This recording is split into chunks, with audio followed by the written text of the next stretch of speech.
खूबसूरत से जंगल गाल पा रहा हूं। इससे मेरी मानसिक स्थिति भी खराब होती जा रही है। मैं हमेशा चिंतित और परेशान रहता हूं। मुझे नहीं पता कि क्या करूं।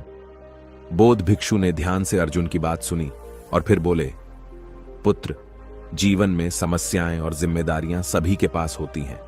सबसे महत्वपूर्ण है कि हम इनसे कैसे निपटते हैं।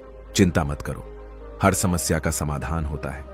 तुम्हें बस थोड़ा शांत होकर अपने अंदर झांकना होगा। भिक्षु अर्जुन की ओर देखकर आगे बोले, अर्जुन, तुम बहुत परेशान हो। तुम्हारे सवालों का जवाब तुम्हें मिलेगा, लेकिन इसके लिए तुम्हें थोड़ा धैर्य रखना होगा। कल सुबह सूरज उगने से पहले तुम मुझसे नदी के किनारे आकर मिलो। वहां मैं तुम्हें तुम्हारी समस्याओं का समाधान दूंगा। अर्जुन ने भिक्षु की बात सुनी। वह जानता था कि बोध भिक्षु के पास उसके सवालों के जवाब जरूर होंगे। वह रात भर सो नहीं सका क्योंकि उसे अगली सुबह का बेसब्री से इंतजार था। अगली सुबह सूरज की पहली किरणें जब धरती पर पड़ीं, अर्जुन उठ गया। वह जल्दी से तैयार हुआ और नदी के किनारे चल दिया। रास्ते में उसे तरह तरह के विचार आ रहे थे। उसे लगा शायद भिक्षु उसे कोई विशेष मंत्र सिखाएंगे या ध्यान की कोई विधि बताएंगे। जब अर्जुन नदी के किनारे पहुंचा तो उसने देखा कि बोध भिक्षु पहले से ही वहां बैठे हुए थे। बोध भिक्षु नदी की ओर देख रहे थे, जैसे वे प्रकृति की सुंदरता में खो गए हों। अर्जुन भिक्षु के पास गया और झुककर नमस्कार किया। के किनारे खड़े हैं, पेड़ सूरज से चमक रहे हैं, दूर से चिड़ियां चहचहा रही हैं। जैसे कि आप प्रकृति की सुंदरता का आनंद ले रहे हैं। शांति का भाव आपके ऊपर छा रहा है। आप अपनी आंखें बंद कर लेते हैं और ताजी हवा में सांस लेते हैं। हवा का एक झोंका महसूस करते हैं, लेकिन फिर आप अपनी आंखें खोलते हैं और हकीकत सामने आ जाती है। आप अपनी रोजमर्रा की जिंदगी में वापस आ जाते हैं, तनाव और चिंताओं से घिरे हुए। खुशी का भाव जल्दी ही फीका पड़ जाता है। उसकी जगह जंगल में उस पल की लालसा ले लेती है। हम सभी खुशी की इस लालसा, इस एहसास को महसूस करते हैं कि यह हमारे हाथ से दूर है। हमें लगता है कि अगर हमें बस वह नई नौकरी, वह नया घर या वह नया रिश्ता मिल जाए तो हम आखिरकार खुश हो जाएंगे। लेकिन क्या होगा अगर मैं आपको बता दूं कि खुशी कोई ऐसी चीज नहीं है जो आपको मिलती है, बल्कि यह कुछ ऐसी चीज है जिसे आप खुद बनाते हैं। इस वीडियो में हम एक कहानी के माध्यम से यह सीखेंगे कि कैसे हम खुशी की राह देखना बंद करें और हर पल में उसे ढूंढना शुरू करें। हम सीखेंगे कि कैसे सकारात्मक सोच पैदा करें, जिंदगी की छोटी छोटी चीजों की सराहना करें और रोजमर्रा की गतिविधियों में खुशी पाएं। एक बार की बात है, एक छोटे से गांव में अर्जुन नाम का एक युवक रहता था। उसकी आंखों में हमेशा सपनों की एक चमक रहती थी। वो एक साधारण किसान परिवार का बेटा था, लेकिन उसके मन में बड़े बड़े सपने पल रहे थे। अर्जुन चाहता था कि वो एक दिन बड़ा आदमी बने और अपने गांव का नाम रोशन करे। अर्जुन बचपन से ही पढ़ाई में बहुत तेज था। वो गांव के स्कूल में सबसे होशियार छात्रों में से एक था, लेकिन उसके परिवार की आर्थिक स्थिति बहुत अच्छी नहीं थी। उसके पिता खेतों में मेहनत करते थे और मां घर के कामों में व्यस्त रहती थी। अर्जुन को अपनी पढ़ाई के साथ साथ घर के कामों में भी हाथ बटाना पड़ता था। अर्जुन भी अपने माता पिता की मदद करने के लिए खेतों में काम करता था। वह जानता था कि परिवार की आर्थिक स्थिति अच्छी नहीं है, इसलिए उसने अपने सपनों को किनारे रखकर अपने परिवार की मदद करने का निर्णय लिया। रोज सुबह अर्जुन जल्दी उठकर खेतों में जाता, मिट्टी में अपने हाथों से फसल बोता और अपने माता पिता के साथ मिलकर काम करता। खेतों में काम करते करते अर्जुन के हाथ कठोर हो गए थे, लेकिन उसने कभी हार नहीं मानी। वह अपने सपनों को दिल में संजोए हुए मेहनत करता रहता। लेकिन किस्मत ने एक दिन बड़ा खेल खेला। अर्जुन के माता पिता का देहांत हो गया। अब अर्जुन के कंधों पर दो छोटी बहनों की जिम्मेदारी आ गई। हर सुबह वह सूरज के उगने से पहले उठता और दिन भर काम करता रहता। उसकी जिंदगी बस काम और जिम्मेदारियों के बीच फंसी हुई थी। अर्जुन की बहनें रीना और मीना अभी छोटी थीं और उन्हें अच्छे से पढ़ाना और पालना अर्जुन की सबसे बड़ी जिम्मेदारी थी। वह खुद को कभी आराम नहीं देता, क्योंकि वह जानता था कि उसके बहनों के भविष्य की जिम्मेदारी उसी पर है। सूरज की पहली किरण के साथ ही अर्जुन उठ जाता और घर के सारे काम करता। फिर वह खेतों में काम करने चला जाता। खेतों में काम खत्म करने के बाद वह गांव के स्कूल में अपनी बहनों को लेने जाता। घर लौटकर वह उनकी पढ़ाई में मदद करता और उन्हें अच्छे संस्कार देता। अर्जुन का जीवन केवल काम और जिम्मेदारियों में बंधा हुआ था। उसने अपने सपनों और इच्छाओं को पूरी तरह से छोड़ दिया था ताकि वह अपने परिवार की देखभाल कर सके। अर्जुन के दोस्त अक्सर दूर दराज के इलाकों में घूमने जाते थे, नई जगहों की खोज करते थे। जब वे लौट कर आते और अपनी यात्राओं के किस्से सुनाते तो अर्जुन के मन में भी उन जगहों को देखने की इच्छा जाग उठती। लेकिन अपनी जिम्मेदारियों के बोझ के तले अर्जुन अपनी इच्छाओं को दबा लेता। मेरे पास घूमने फिरने का समय नहीं है, वो सोचता। मेरा काम है अपने परिवार का ध्यान रखना और उनकी देखभाल करना। एक दिन अर्जुन का सबसे करीबी दोस्त रवि उसके पास आया। रवि ने अर्जुन को देखा और बोला, अर्जुन, मैं तेरी मेहनत और त्याग की बहुत कदर करता हूं।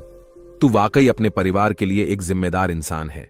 लेकिन दोस्त, तुम्हें अपनी खुशी के लिए भी थोड़ा समय निकालना चाहिए। अर्जुन ने मुस्कुराते हुए जवाब दिया, मेरे लिए मेरी खुशी यही है कि मेरी बहनें खुश रहें और हमारा घर अच्छा चले। एक शाम अर्जुन काम से थका हुआ घर लौट रहा था। उसका दिन बहुत लंबा और मुश्किल भरा था। वह अपने काम से बहुत थका हुआ था और उसके दिमाग में ढेर सारी उलझनें चल रही थीं। रास्ते में उसे एक सुंदर बगीचा दिखा। यह बगीचा बहुत ही शांत और हरा भरा था। अर्जुन को यह जगह बहुत अच्छी लगी और उसने सोचा कि थोड़ी देर यहां बैठने से शायद उसे भी कुछ राहत मिलेगी। अर्जुन बगीचे के अंदर चला गया। एक कोने में उसे एक व्यक्ति दिखा जिसका चेहरा बहुत शांत और तेजस्वी था। वह व्यक्ति गहरे ध्यान में था और उसकी आंखों में एक अजीब सी चमक थी।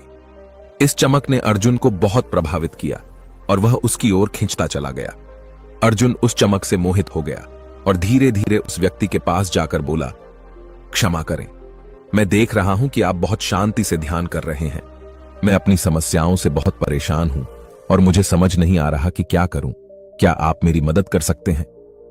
व्यक्ति ने धीरे धीरे अपनी आंखें खोलीं और अर्जुन की ओर मुस्कुराते हुए देखा। उन्होंने कहा, मैं बौद्ध भिक्षु हूं। तुम्हारी क्या समस्या है पुत्र? अर्जुन ने अपने दिल का बोझ हल्का करते हुए कहा, मैं जिम्मेदारियों के बोझ तले दब गया हूं। मेरे माता पिता के निधन के बाद सारी जिम्मेदारियां मुझ पर आ गई हैं। मुझे हर दिन कई काम करने पड़ते हैं और अपने लिए समय नहीं निकल। भिक्षु ने मुस्कुराकर कहा, अर्जुन, तुम्हारी समस्याओं का समाधान बहुत ही सरल है, पर इससे पहले हमें इस नदी के उस पार पहुंचना होगा। अर्जुन ने नदी की देखा। नदी बहुत विशाल थी। नदी का पानी तेज गति से बह रहा था। अर्जुन डर गए और बौद्ध भिक्षु से पूछा, भिक्षु जी, हम इस नदी को कैसे पार करेंगे? बौद्ध भिक्षु मुस्कुराए और बोले, अर्जुन, चिंता मत करो, हम इस नदी को अवश्य पार करेंगे। यह सुनकर अर्जुन को थोड़ी राहत मिली, लेकिन उसके मन में अभी भी संदेह था। बौद्ध भिक्षु ने आगे कहा, लेकिन हम इस नदी को पैदल पार करेंगे। अर्जुन हैरान रह गए और बोला, लेकिन भिक्षु जी, पैदल पार कैसे करेंगे? बौद्ध भिक्षु ने धीरे से कहा, अर्जुन, धैर्य रखो। जब इस नदी का सारा पानी सूख जाएगा और नदी का तल दिखाई देने लगेगा, तब हम इस नदी को पार करेंगे। यह सुनकर अर्जुन के चेहरे पर आश्चर्य के भाव आ गए। उसे अपने कानों पर विश्वास ही नहीं हुआ। अर्जुन ने कहा, भिक्षु जी, आप क्या कह रहे हैं? यह तो असंभव है। इतनी बड़ी नदी का पानी भला कैसे सूख सकता है? हम अगर इस विशाल नदी के सूखने का इंतजार करेंगे तो हमेशा के लिए हम इंतजार ही करते रहेंगे। ऐसा कभी नहीं होगा। हम भले ही बूढ़े हो जाएं, फिर भी यह कभी नहीं होगा। हमें इस विशाल नदी के सूखने का इंतजार नहीं करना चाहिए। बौद्ध भिक्षु ने उसके आश्चर्यपूर्ण चेहरे को देखा और प्यार से कहा, अर्जुन, तुम्हारी बात सही है। यह नदी अत्यंत विशाल है और इसका पानी कभी नहीं सूख सकता। मैं तुम्हें यही बात सिखाना चाहता हूं।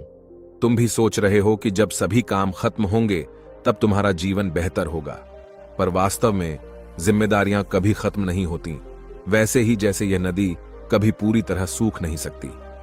अर्जुन को अब महसूस हुआ कि जिंदगी हमेशा व्यस्त रहेगी। उसने सोचा, मैं हमेशा सोचता हूं कि जब मेरे सारे काम खत्म हो जाएंगे तब मैं आराम करूंगा, लेकिन ऐसा कभी नहीं होगा। हर दिन कुछ न कुछ नया काम सामने आ जाता है। अगर मैं इसी इंतजार में रहूंगा कि काम खत्म हो जाए तो मैं कभी खुश नहीं रह पाऊंगा। अर्जुन ने बौद्ध भिक्षु से कहा, भिक्षु जी, आपने मेरी आंखें खोल दी। अब मैं समझ गया हूं कि मुझे अपने जीवन का आनंद अभी और यहीं लेना होगा। जिम्मेदारियों के होते हुए भी मुझे खुश रहना सीखना होगा। अर्जुन ने बौद्ध भिक्षु से पूछा, लेकिन भिक्षु जी, यह कैसे संभव है? मैं अपनी सभी जिम्मेदारियों के बीच से ही अपने लिए समय कैसे निकालूं? बौद्ध भिक्षु ने एक गहरी सांस ली और मुस्कुराते हुए कहा, अर्जुन, खुश रहने की कुंजी बाहरी परिस्थितियों में नहीं, बल्कि हमारी आंतरिक दृष्टिकोण में है। अगर तुम चाहो तो हर पल में खुशी ढूंढ सकते हो, चाहे परिस्थितियां कैसी भी हों। अर्जुन थोड़े उलझन में दिखा और उसने फिर पूछा, लेकिन भिक्षु जी, जब मैं अपने काम, परिवार और अन्य जिम्मेदारियों में व्यस्त रहता हूं, तब मुझे अपने लिए समय निकालना बहुत कठिन लगता है। ऐसे में मैं कैसे खुश रह सकता हूं? अर्जुन, सबसे पहले तो तुम्हें यह समझना होगा कि खुश रहना एक कला है। यह कोई बड़ी चीज नहीं है जिसे पाने के लिए बहुत प्रयास करना पड़े। यह हमारे छोटे छोटे कामों में छिपा है।